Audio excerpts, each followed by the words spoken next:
The headliners.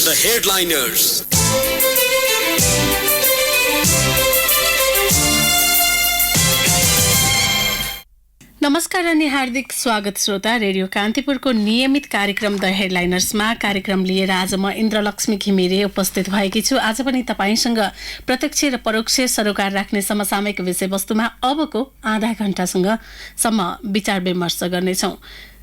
स्थानीय तहको निर्वाचनको प्रारम्भिक परिणामहरू आइसकेका छन्। लगभग मतगणना अन्तिम चरणमा पुगेका छन्। केही पालिकाको मात्रै अब अन्तिम परिणाम आउन बाँकी छ। यो अवस्थालाई हेर्दाखेरि तराई मधेसमा जो आफूलाई तराई मधेसका शक्ति केन्द्र, शक्ति भनिएका पार्टीहरू थिए, तिनीहरूको भूमिका कस्तो रह्यो भन्ने एउटा प्रश्न रहेको छ। हुन त समग्र रूपमा देशभरि नै सबै दलहरूले आफ्नो समीक्षा गरिरहेका छन्, तर स्थानीय तहको निर्वाचनको प्रारम्भिक परिणामलाई हेर्दाखेरि मधेसमा रहेका लोकतान्त्रिक समाजवादी पार्टी लोसपा र जनता समाजवादी पार्टी जसपा तुलनात्मक रूपमा कमजोर देखिएका छन्।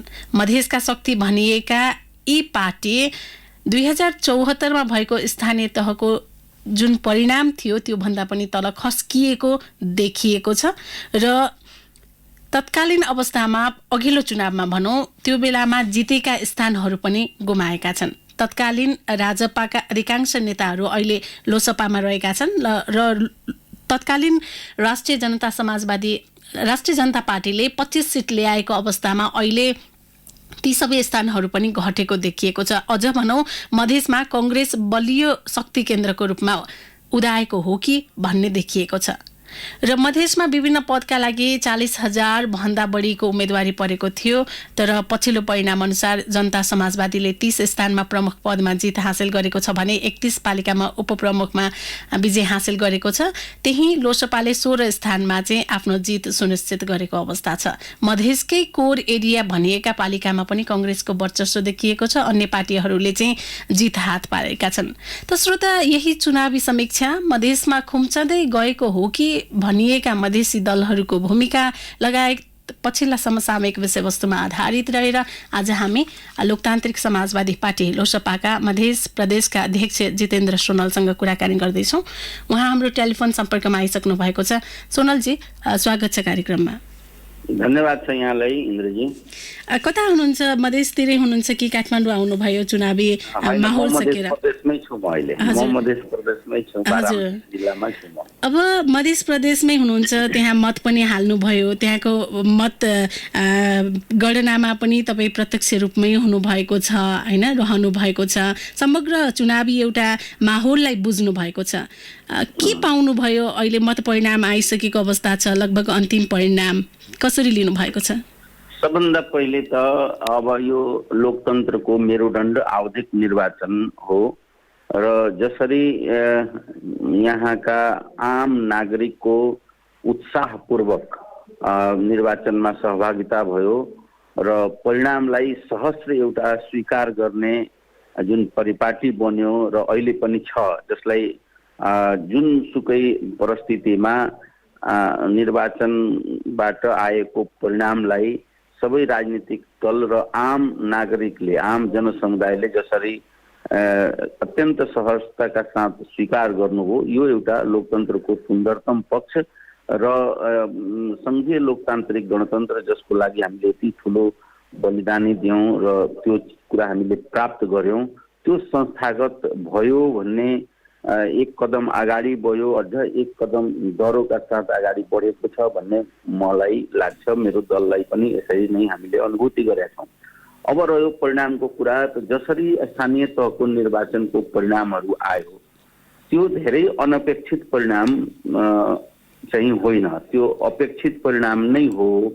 खास गरेर जसरी हामीले यहाँ हेरेका छौँ, एउटा त के छ भने कि लोकल चुनावमा हामीले गठबन्धन बनाएर जुन खास गरेर अहिले सरकारमा रहेका दलहरू नेपाली कांग्रेस, नेकपा माओवादी, जसपा, नेकपा एस समाजवादी, माधव नेपालजीले नेतृत्व गरेको पार्टी र अरू पार्टीहरू जसरी जानुभयो, यो यसबाट जनताको रियल म्यान्डेट कसको पक्षमा गयो भन्न अलिअलि गाह्रो हुन्छ हैन, मापदण्डको हिसाबले। किनकि जनताले अमुक पर्सनल एउटा पार्टीलाई त एउटा कुनै व्यक्तिगत पार्टीलाई अथवा उसको उम्मेदवारलाई मत हाल्नुभन्दा त एउटा गठबन्धनको माइन्ड सेटले मतदान गर्छ। त गठबन्धनको माइन्ड सेटबाट जब मतदान हुन्छ त अमुक पार्टीको प्रभाव अथवा अमुक पार्टीको प्रतिको आकर्षण, अमुक पार्टीको प्रतिको विकर्षण त्यसको ग्राउन्ड स्तरमा रियल भन्छ नि यथार्थमा त्यसलाई मापन गर्न गाह्रै भनेपछि यसपालिको गठबन्धनले गर्दाखेरि तपाईहरुलाई अप्ठ्यारो पर्यो भन्न खोज्नु भएको हो? स्वाभाविक हो।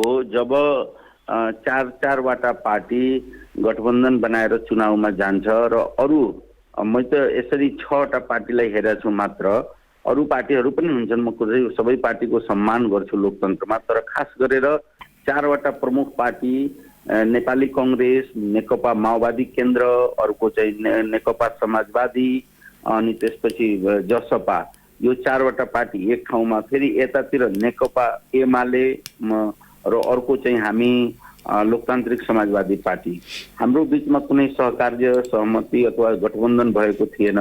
हामी छुट्टा छुट्टै पार्टी नेकपा एमाले र यता लोकतान्त्रिक समाजवादी पार्टी गयौँ। उता गठबन्धनको माइन्ड सेटमा गठबन्धन धेरै स्थानीय तहमा नभए पनि माइन्ड सेट र जनताको मनस्थितिमा हामी गठबन्धनमा छौँ भनेर कतै न कतै त्यो ठाउँ बनाएको थियो।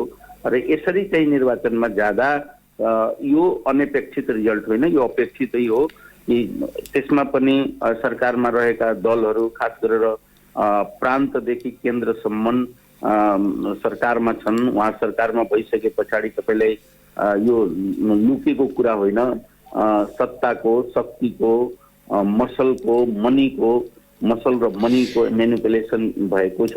जस्तै सोनल ज्यू जुन भन्नुभयो मसल्स, मनी अनि भनौँ न पावर, यो तपाईले जे कुरा भन्नुभयो यो त चुनावको मत परिणाम पछि हरेक पार्टीले भन्ने कुरा हो। चुनाव पछि हरेक पार्टीले भन्ने गर्छ धाँधली भयो, अन्तर्घात भयो र यो मसल्स मनी प्रयोग भयो, हाम्रोमा त्यो भएन त्यसैले हामी कमजोर साबित भयौँ भन्ने यो त आयोगले पनि अस्तिका दिनहरूमा भनेको कुरा हो। यी कुराहरू सामान्य स्वाभाविक कुराहरू आइरहन्छन्, हरेक चुनावमा आउँछन्। यसो भनिरहँदाखेरि चाहिँ कसरी बुझ्ने? कुरा गरेन, धाँधलीको कुरा त इन्द्रजीले राख्नुभयो। म मसल्स, मनी र पावर यो यसको चाहिँ प्रयोग भएकै हो, यसमा नकार गर्ने इन्कार गर्ने कुरा चाहिँ छैन। म त ग्राउन्डमा छु नि, जसरी 28 गतेको राति, जसरी 29 गतेको राति अनपेक्षित तरिकाले पैसाहरू जसरी बाँडियो विभिन्न ठाउँहरूमा, विभिन्न गरिब बस्तीहरूमा, दलित बस्तीहरूमा, त्यो चाहिँ हामीले देख्यौँ, आफै अनुभूति गर्यौँ र त्यसलाई म दावाका साथ भन्छु इन्कार गर्ने ठाउँ छैन। अब रह्यो त्यति पश्चात पनि लोकतन्त्रमा निर्वाचनको परिणामलाई हामीले स्वीकार गरेको छौँ, म पहिले नै भनिसकेका छु। अब रह्यो जहाँसम्म मत परिणामको कुरा, जसरी एउटा गठबन्धनमा गएको पार्टी र त्यसले खेलेको भूमिका, त्यसले लगाएको आफ्नो प्रयोग गरेको सत्ता, शक्ति र पावरको कुराहरू, मनी मसलको मेनिपुलेसन, र अर्को चाहिँ एक्लै लडेको पार्टी जो स्वाभाविक रूपले म एउटा कुरा तपाईँलाई बडा माने एकदम सान्दर्भिकताका साथ भन्न सक्छौँ कि जसरी खास गरेर म आबद्ध पार्टी लोकतान्त्रिक समाजवादी पार्टी 74 साल पछाडि जसरी उतार चढाव हामीले सामना गर्नु पर्यो, पार्टी हामीले राजपा बनायौँ, त्यो पनि एकदम 1 महिनाभित्र बनेको पार्टी थियो। राजपा नबन्दै फेरि हामी जसपा बनायौँ, जसपामा हामी एउटा अर्को चुनाव चिन्ह, राजपामा एउटा चुनाव चिन्ह, एक प्रकारको नेता, एक प्रकारको माइन्डसेट, जसपा बनाउँदा अर्को चुनाव चिन्ह, अर्को प्रकारको लिडरसिप, अर्को माइन्डसेट, त्यसपछि फेरि त्यो पार्टी विभाजन भएर हामी लोसपा बनायौँ र त्यसको एउटा छुदै चुनाव चिन्ह, त्यसको एउटा माइन्डसेट। यो सबै कुराले कतै न कतै 3-4 वर्षको 5 वर्षको अवधिमा यति 3-4 चोटिको जुन यो पार्टीको एकीकरण, विभाजन, उतार चढावमा स्वाभाविक रूपले यसले कतै न कतै प्रभाव पारिरहेको हुन्छ। हजुर, तपाईकै कुरालाई अलिकति जोड दिएँ मैले। चुनावकै मुखमा आएर चाहिँ तपाईले भने जस्तै पार्टी विभाजन हुने, पार्टी विभाजनको सिलसिला त लामै पनि भन्नुभयो तपाईले, तर चुनावकै मुखमा पनि के देखियो भने पार्टी विभाजन र अझ सबैभन्दा ठुलो कुरा पार्टी परिवर्तनकै पनि माहौल बनेको देखियो। त्यसले गर्दाखेरि पनि जनताप्रति जनताले तपाईहरुप्रति गर्ने विश्वास घटेको हो कि? हैन, म यसमा किन सहमत छैन भने पार्टी प्रवेश त सबै पार्टीहरू, तपाईले ठिक मिडिया हेर्नुहोस्, सञ्चारकर्मी साथीहरूको रिपोर्टिङ हेर्नुहोस्, चुनावभन्दा अगाडि कुनै पनि पार्टी छैन जुन पार्टीमा मान्छेहरूको प्रवेश भएको छैन। हाम्रो पार्टीमा पनि व्यापक प्रवेश भयो, काङ्ग्रेसमा पनि प्रवेश भयो, नेकपा एमालेमा पनि प्रवेश भयो र मान्छे उही हुन्छ, यताको मान्छे उता गइराखेका हुन्छ, उताको मान्छेहरू यता आइराखेका हुन्छ, यताको मान्छे फेरि तेस्रो पार्टीमा गइराखेका हुन्छ। यसले धेरै अर्थ राख्दैन। अर्थ कहाँ राख्ने हो भने मैले भने जसमा म बल दिएर भन्न चाहन्छु कि पार्टी जीवनमा पार्टीको एकीकरण विभाजन यसले एउटा कतै न कतै अर्थ राख्छ र त्यसको चाहिँ हामी भनौँ न शिकार भयौँ। पार्टीको विभाजन, पार्टी एकीकरण एउटा कुरा त्यो। अर्को कुरा जुन पार्टीहरू खास गरेर निर्वाचनमा गए प्रोभिन्सदेखि केन्द्रसम्मको सत्तामा उहाँहरू रहनुभयो र त्यो सत्ताको एक प्रकारको उहाँहरूले आफ्नो पक्षमा प्रयोग गर्नुभयो। हामी सोनलज्यू तपाईलाई अलिकति रोके मैले यहाँनिर। तपाईले पटक पटक चाहिँ हजुर सोनलज्यू हजुर, न हामी प्रदेश सरकारमा थियौँ न केन्द्र सरकारमा थियौँ। हाम्रो पार्टी पनि विभाजन भयो। पार्टीको सङ्गठनहरू हामीले जति सङ्गठित र जति व्यवस्थित बनाउनु पर्थ्यो हामीले त्यो सङ्गठित र व्यवस्थित बनाउन सकेनौँ। हामीसँग कम समय थियो, समयको अभाव। हाम्रो पार्टी त दर्ता भएको गत सालको भदौमा हो। भदौमा दर्ता भएको पार्टी तपाईँको ज्येष्ठमा अथवा वैशाखमा चुनावमा जाँदा हामीसँग म्याक्सिमम 6-7 महिना पनि थिएन र यसरी अवस्थामा पार्टी चुनावमा गयो र पनि हामीले मध्य प्रदेशमा हामी चौथो पार्टीको रूपमा अहिले भयौँ। अहिले हामी मध्य प्रदेशमा नेकपा माओवादी भन्दा अगाडि छौँ। नेकपा माधव नेपालजीले नेतृत्व गरेको पार्टी जसको सत्तामा जबरजस्त भागीदारी छ प्रदेशमा र केन्द्रमा पनि। माओवादी केन्द्रको जबरजस्त सहभागिता छ प्रदेशमा र केन्द्रमा पनि र उहाँहरूबाट भन्दा पनि अगाडि हाम्रो चाहिँ पार्टीको स्थान जनताले हामीले सम्मान गरेका छन्, विश्वास गरेका छन्।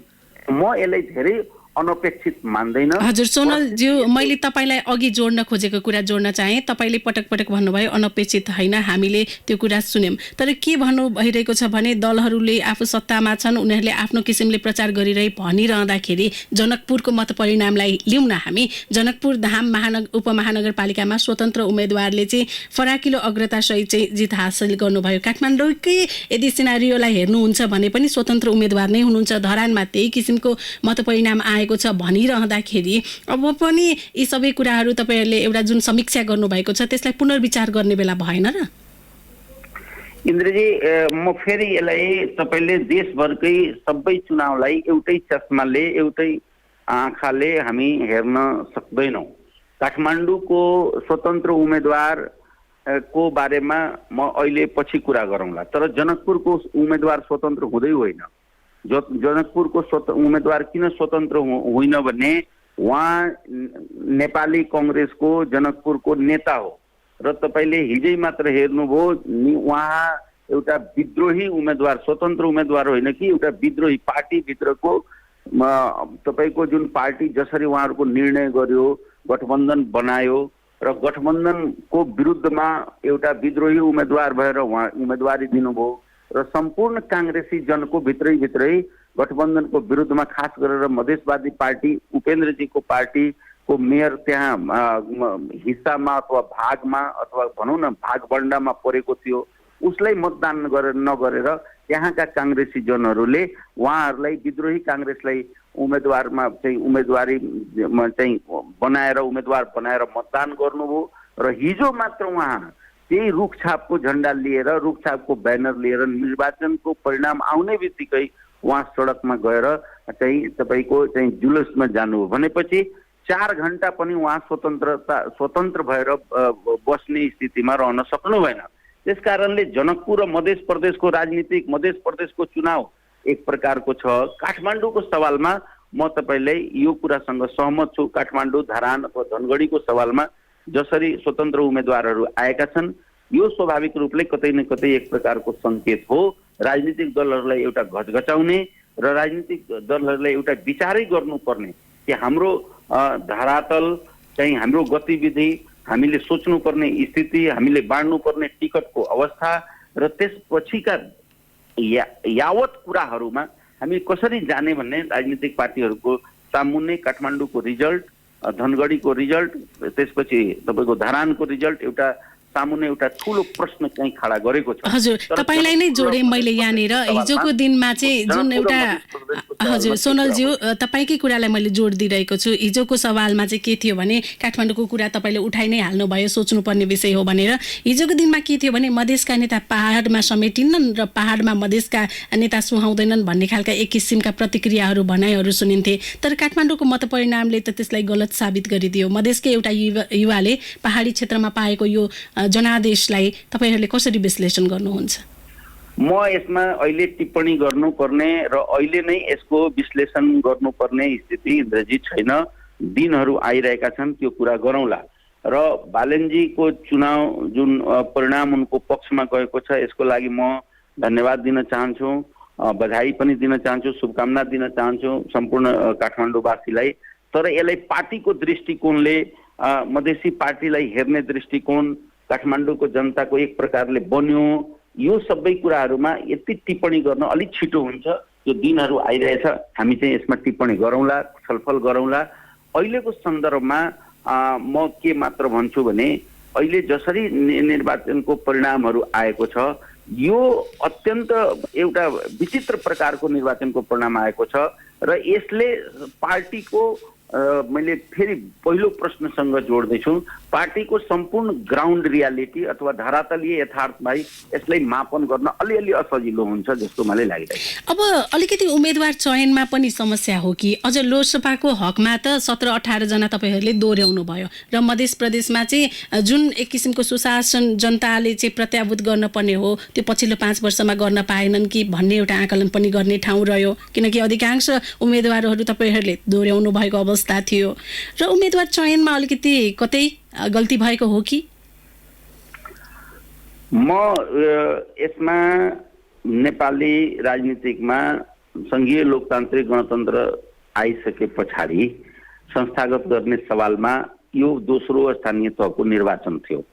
यो दोस्रो यसमा धेरै एंगलहरू छ, सायद समयले हामीले एलाउ गर्छ कि गर्दैन, तर पनि केही प्रमुख कुराहरू म राख्दैछु तपाईलाई। हजुर, छोटोमा राख्नु होला। निर्वाचन हो यो दोस्रो निर्वाचनमा हामीले सम्पूर्ण कुराहरू यो क्यान्डिडेटहरू दोहोर्याउने अथवा लोकसभाले मात्र दोहोर्यायो, अरू पार्टीहरूको अवस्था के छ, म एउटा डाटा प्रस्तुत गर्दैछु तपाईलाई। अहिले 136 वटा स्थानीय तहको निर्वाचन भयो मध्य प्रदेशमा। मध्य प्रदेशमा सबै पार्टीहरू खास गरेर मेजर पोलिटिकल पार्टी लगायतका अन्य पार्टीहरू सबै पार्टीहरूको योभन्दा पहिलेको जुन निर्वाचित जनप्रतिनिधिहरू थिए त्यसलाई ठिक तरिकाले विश्लेषण गर्ने हो भने 90% अबाउट मान्छेहरू चाहिँ कन्टिन्यू गर्न सकेको छैन। त्यो लोकसभाको हकमा मात्र होइन कि त्यो नेपाली कांग्रेसको हकमा पनि लागू हुन्छ, नेकपा एमाले, माओवादी केन्द्र अथवा जसपाको हकमा पनि लागू हुन्छ। सम्पूर्ण पर्सा जिल्लामा एकजना मात्र जनप्रतिनिधिले कन्टिन्यू गर्न सक्यो। सम्पूर्ण 12 जिल्लामा एउटा मात्र एउटा तहको मात्र मेयर अथवा अध्यक्षले कन्टिन्यू गर्न सके। त्यसकारणले सर्लाही जिल्लामा एकजना मात्र कन्टिन्यू गर्न सके। यो डाटा तपाईँ यदि हेर्नुहुन्छ भने अबाउट 90% मा जान्छ कि 90% मेयर अथवा गाउँपालिकाका अध्यक्ष अथवा तपाईँ जे भन्नुहोस् प्रमुख भन्नुहोस् नगरपालिकाका प्रमुखहरू त्यो उहाँहरूले चाहिँ निरन्तरता गर्न चाहिँ दिन सक्नु भएन। त्यो भनेको सबै पार्टीको हकमा लागू हुन्छ। यसले के भन्छ कि यो निर्वाचन परिणामलाई यसरी चाहिँ आधा घण्टा 1 घण्टाभित्र विश्लेषण गर्न सायद हतार हुन्छ, यसमा समय चाहिन्छ। मान्छेले एउटा 5 वर्षमा जुन जनप्रतिनिधि बनाए त्यो जनप्रतिनिधिसँग जति अपेक्षाहरू थियो कुनै पनि पार्टीका, ती अपेक्षाहरू जसरी जनताले अपेक्षा गरेका थिए त्यो अपेक्षाहरू पुरा हुन सकेन। त्यसकारणले चेन्ज गर्नुपर्छ भन्ने एउटा माइन्डसेट थियो। अर्को चाहिँ कुनै मध्य प्रदेशको सवालमा म कुरा भन्दैछु, मध्य प्रदेशमा कुनै पनि एजेन्डा स्थानीय निकायको चुनावमा चाहिँ प्रिभेल गर्न सकेन। जसरी विकासको एजेन्डाहरू, राष्ट्रिय मुद्दाहरू, पेट्रोलियम पदार्थको वृद्धिको कुरा गर्ने, एमसीसी कसरी पास भयो त्यसमा पार्टीहरूको भूमिका के रह्यो त्यो कुरा, संविधानको चाहिँ कार्यान्वयनको सवाल अथवा स्रोत साधनमा केन्द्रीय सरकारले कसरी वितरण गरिरहेको छ स्थानीय तहलाई त्यसको सवाल, स्थानीय तह सञ्चालनको प्रभावकारिताको सवाल, यी यावत जुन सवालहरू छन् त्यो कुनै पनि सवालहरू स्थानीय निकायको मुद्दा बन्न सकेन। हो तपाईलाई सोनलजी यहीँनेरि जोडे तपाईँकै कुरालाई जोड्न चाहन्छु म। मधेसको नेताको पछिल्लो 12 वर्षदेखि भनौँ अहिलेसम्मको चुनावी एजेन्डा भनेकै कि संविधान संशोधन रह्यो, नागरिकता रह्यो। मधेसका कोर मुद्दाहरू जुन एजेन्डाहरू थिए, जुन जनताले प्रत्यक्ष रूपमा प्रत्याभूत गर्न चाहन्थे, ती सबै ओझेलमा परे र मधेसका नेताहरूले पनि ती ओझेलमा परेका मुद्दालाई बाहिर चाहिँ उकास्न सक्नु भएन। त्यसैले पनि जनता उदासीन भएका हुन् भनिन्छ। मधेसको सवाल भनिरहेको छु र म राष्ट्रिय स्तरमा कुरा गरिरहेको छु। मधेसमा त त्यो पर्टिकुलर कुरा गरौँला, तर सम्पूर्ण कुनै पनि ठाउँमा मधेसमा पनि विकासको एजेन्डा त प्रिभेल गर्नु पर्थ्यो नि। मधेस संविधान संशोधन अथवा संविधान कार्यान्वयन अथवा स्रोत साधनको वितरण, जनसङ्ख्याको आधारमा स्रोत साधनको चाहिँ वितरण हुनुपर्छ केन्द्रबाट। नागरिकताको सवाल यति गम्भीर रूपले मधेसमा उठिरहेको छ, त्यसको सवाल लगायतका विषयहरू जुन मैले भने, एमसीसीमा जसरी नाटकीय रूपमा पार्टीहरू प्रवेश गरे काठमाडौँमा, बिहान एउटा कुरा, दिउँसो अर्को कुरा, साँझ अर्को कुरा, भोटिङमा तेस्रो कुरा, कसरी यो सरकार बन्यो, सरकार बनाउने सवाल, यो यावत जुन राजनीतिक प्रश्नहरू छन्, यो सबै प्रश्नहरू मधेसमा मात्र होइन कि पहाडमा पनि, मधेस प्रदेशमा होइन कि अन्य 6वटा प्रदेशहरूमा पनि यो सवालहरू स्थानीय निर्वाचनको एजेन्डा मुद्दा बन्न सकेन। के बन्न सक्यो भने तपाईँलाई मधेसको रियालिटी भन्नुपर्छ, जातिको सवाल, यो छर छिमेकीको सवाल, नदीको, यो नदी पार यो 2टा गाउँ छ भने नदी पारीको त्यो मेयर, नदी वारीको यो उपमेयर, यो सवालहरू धेरै प्रिभेल, धेरै मात्रामा यो आयो। अनि यो आएपछि मत परिणाम त्यसले पनि त्यो नदीको वारी अर्को गाउँ छ र त्यहाँ कोही मेयर छ भने यो गाउँको यताको मेयर जित्नुपर्छ, नदी वारीको एउटा वडा अध्यक्ष भने त्यो वडा अध्यक्ष जित्नुपर्छ, मेरो जातिको वडा अध्यक्ष भने त्यो जित्नुपर्छ। यो सवालहरू अलिकति व्यावहारिक रूपमा मैले यदि भनिरहँदा अतिशयोक्ति नहोला, त्यो कुराहरू अलिक बढी उभार भयो। हजुर सोनलज्यू, यहाँलाई एकैछिन रोक्ने बेला भएको छ, छोटो ब्रेकतर्फ लाग्छौँ, फेरि हामी यो कुरालाई निरन्तरता दिन्छौँ। अहिले पालो भएको छ छोटो ब्रेकको, टेलिफोन सम्पर्कमै रहिदिनु होला। हजुर श्रोता, पुनः स्वागत छ कार्यक्रममा हामी पछिल्लो समसामयिक विषयवस्तुमा आधारित रहेर कुराकानी गरिरहेका छौँ र हामीसँग हुनुहुन्छ लोसपाका मध्य प्रदेशका अध्यक्ष जितेन्द्र सोनलज्यू। उहाँसँग कुराकानी गरिरहेका छौँ। उहाँलाई पुनः स्वागत गर्न चाहन्छु। सोनलज्यू, पुनः स्वागत छ कार्यक्रममा। धन्यवाद छ इन्द्रलक्ष्मीजी यहाँलाई। हजुर, जनताका केही हाम्रा श्रोताका केही प्रश्न रहेका छन्, म राख्छु, एकदमै छोटोमा उत्तर दिने प्रयास गर्नुहोला। हजुर, झापाबाट बलभद्र आचार्य हुनुहुन्छ। पार्टीबाट टिकट नपाएपछि स्वतन्त्रबाट उठेकाहरूलाई जनताले मत दिएका छन्, तर त्यसलाई तपाईँहरूले बागी उम्मेदवार अथवा यो त्यो भनिरहँदाखेरि तपाईँहरूले आफैलाई समीक्षा गर्ने बेला भएन भन्नुहुन्छ? ठिक छ, उहाँले उठाएका प्रश्न अत्यन्त महत्त्वपूर्ण छन्, तर जे देखिए नि, जसरी टिकट दिएन पार्टीले अनि बागी उम्मेदवार अथवा स्ट्रेटेजिक रणनीतिक उम्मेदवार, मैले बागी भन्दा पनि यो रणनीतिक उम्मेदवार हो कि बागी एउटा हुन्छ, रणनीतिक उम्मेदवार एउटा हुन्छ। जनकपुरको उम्मेदवार बागी भन्दा पनि रणनीतिक उम्मेदवार हो र रणनीतिक उम्मेदवार जित्ने बित्तिकै, बागी उम्मेदवार जित्ने बित्तिकै पार्टीमा जाँदैन। त्यो कुरा पार्टीसँग उनको द्वेष, क्लेश, बायसनेस हुन्छ, प्रतिशोधात्मक अवस्था हुन्छ। तर रणनीतिक उम्मेदवार जितेपछि पुनः पार्टीमा फर्किएको अवस्था देखियो। त्यसमा धेरै मलाई लाग्छ कि यो चिन्ताको विषय भन्दा पनि रणनीतिक उम्मेदवारहरू पार्टीबाट आफ्नै गठबन्धनको साथीहरूलाई प्राप्त गरी आफ्नो पार्टीलाई कसरी ठाउँ दिने, त्यस सन्दर्भमा मैले भनेको। अब युवराज मिश्र हुनुहुन्छ युएबाट, तपाईँहरूले जतिसुकै ठुला मुद्दा उठाए पनि मधेसमा रहेका शिक्षा, स्वास्थ्य र त्यहाँका जनताहरूको अवस्थालाई कहिले पनि ध्यान दिनुभएको छैन। तपाईँहरूले के गर्नु भएर मत परिणाम चाहिँ अपेक्षाकृत भएन भन्ने आधार रहला र भन्नुहुन्छ? उहाँले उठाएका प्रश्नहरू सम्पूर्ण रूपमा ठिक होइन जस्तो किन लाग्छ भने हामीले यहाँ मुद्दाहरू उठाउँदा हामीले राष्ट्रिय मुद्दाका साथसाथ मधेसका अत्यन्त महत्त्वपूर्ण मुद्दाहरू, विकास निर्माणदेखि यहाँका स्वास्थ्यको कुराहरू, यहाँ कसरी अस्पताल बढी बनाउने, भएको अस्पतालहरूलाई कसरी व्यवस्थित गर्ने, चिकित्सकहरूको कसरी प्रबन्ध गर्ने, यहाँका विद्यालयहरूको स्तर, यहाँका शिक्षकको स्तर कसरी उकास्ने, यो हामीसँग भएको स्रोत साधनको एउटा लिमिटेसन जुन छ त्यसभित्र रहेर हामीले यो कुराहरू उठाएका हौँ। तर यो जसरी उठ्नु पर्ने हो र जसरी जुन स्तरमा यसले व्यापकता पाउनु पर्ने हो त्यो चाहिँ पाएन। यस विषयमा मेरो पार्टीको पनि चिन्ता छ। अब झापाबाट विनोद खवास हुनुहुन्छ, एमसीसीको कुरा गर्नुभयो, उखु किसानको दुःख किन देख्नु भएन? तपाईँले राष्ट्रिय मुद्दाका कुरा गर्नुभयो, धान किसानका समस्या किन देख्नु भएन? मधेसमा कति धेरै सम्भावना छन्, तर ती सबै सम्भावनाहरूलाई मधेसी दलकै नेताहरूले चाहिँ सङ्कुचनमा राख्नुभयो। जनताहरू तपाईँबाट पीडित छन्, यो कुरा महसुस गर्नुभएको छ भन्नुहुन्छ? स्वाभाविक रूपले हामीले उहाँले उठाएका कुरा महत्त्वपूर्ण हुन् र यसले म आत्मसात गर्छु। हामीले राष्ट्रिय मुद्दा अन्तर्राष्ट्रिय मुद्दा उठाइरहँदा जनजीविकासँग जोडिएको र खास गरेर हाम्रो मुलुक कृषिमा आधारित मुलुक हो। यहाँको जनजीवन, यहाँको जनताको जीवनको आधार चाहिँ कृषि हो र कृषि उत्पादनमा उखु एउटा महत्त्वपूर्ण उत्पादनभित्र पर्छ र त्यसको विषयमा पनि हामीले कुराहरू उठाएका छौँ। अब यस आजको सन्दर्भमा अलिकति त्यो कुराहरू जसरी उठ्नुपर्ने हो उठ्न सकेन, म त्यसले आत्मसात गर्छु। र उखु किसान र खास गरेर हाम्रो नारा पनि थियो, हामीले काम पनि गर्यौँ। जबसम्म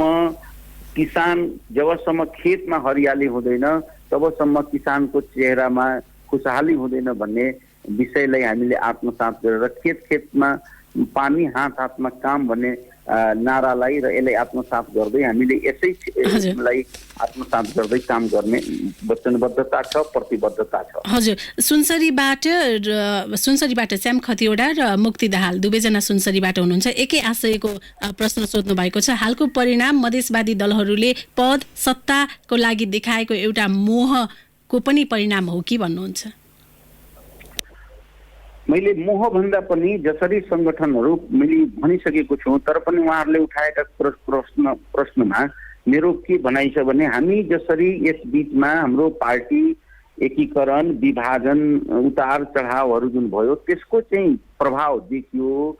सङ्गठनहरू जति राम्रो बन्नुपर्ने, जति व्यवस्थित र संस्थागत हुनुपर्ने सङ्गठनहरू त्यो चाहिँ भएन र ठुला पार्टीहरूको जुन एउटा नारा पनि थियो। यसमा म धेरै कुराहरू भन्दा पनि एउटा महत्त्वपूर्ण कुरा इन्द्रजी मार्फत म राख्न चाहन्छु। ठुला पार्टीहरू जसरी यस बिचमा एउटा हौवा क्रिएट गर्नुभयो, टु पार्टीमा जानुपर्छ, टु पार्टी सिस्टममा जानुपर्छ, टु पार्टी सिस्टममा जानुपर्छ भनेर नेकपा एमालेबाट पनि र नेपाली कङ्ग्रेसको ठुलो नेताहरूबाट पनि यस विषयमा जुन कम्पेन भयो त्यो पनि कतै न कतै प्रभाव पार्यो कि मान्छेहरूको दिमागमा, मान्छेहरूको एउटा सोचमा यो अब कमजोर पार्टीहरू, क्षेत्रीय पार्टीहरू कमजोर भएर ठुल्ठुलो पार्टीहरूमा जानुपर्छ भने कतै न कतै 1% जति त्यो ठाउँ लियो।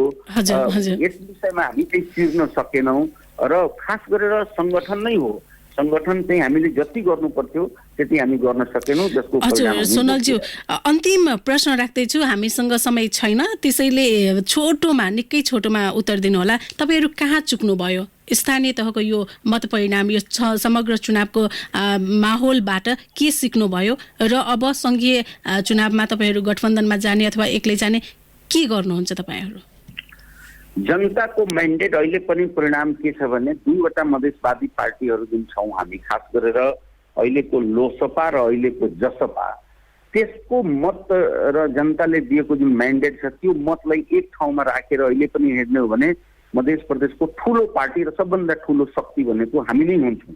त एउटा चिन्तनको विषय यहाँ यो छ कि अहिले पनि हिजोको दिनमा उपेन्द्रजीले जसरी पार्टी सञ्चालन गर्नुभयो र खालि जहिले पनि तलदेखि माथिसम्म सत्ताको कुरा गर्नुभयो, उहाँहरू एकचोटि पुनर्विचार गरेर जनताको चाहना पनि हो र लोकतान्त्रिक समाजवादी पार्टी, म आबद्ध पार्टी पनि एकचोटि पुनर्विचार गरेर फेरि एकचोटि यही पार्टीहरू बिचमा एलायन्स बनाएर गठबन्धन बनाएर जाने एउटा प्रश्न त्यो छ।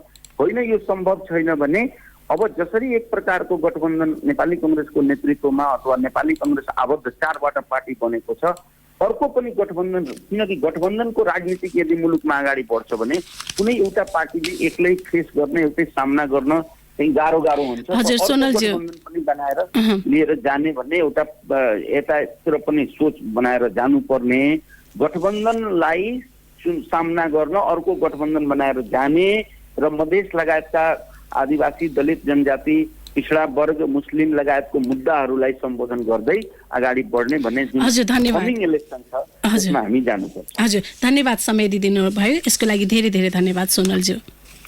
धेरै धेरै धन्यवाद इन्द्रलक्ष्मीज्यू। हजुर श्रोता आज हामीले लोकसभाका मध्य प्रदेशका अध्यक्ष जितेन्द्र सोनलसँग कुराकानी गर्यौं। पछिल्लो चुनावी समीक्षा लगायत पछिल्ला समसामयिक विषयवस्तुमा आधारित रहेर कार्यक्रमको निर्धारित समय सकिएको छ। कार्यक्रममा प्रश्न टिपाउने सुनेर साथ दिने तपाईँ सम्पूर्ण श्रोतालाई धेरै धेरै धन्यवाद। फरक प्रसंग र अतिथि लिएर भोलि पुनः कार्यक्रममा उपस्थित हुनेछौँ। आजको कार्यक्रमबाट न्यूज डेस्कका सबै सहकर्मीसँगै प्राविधिक मित्र सागर र म इन्द्रलक्ष्मी घिमिरे बिदा माग्छौँ। नमस्कार।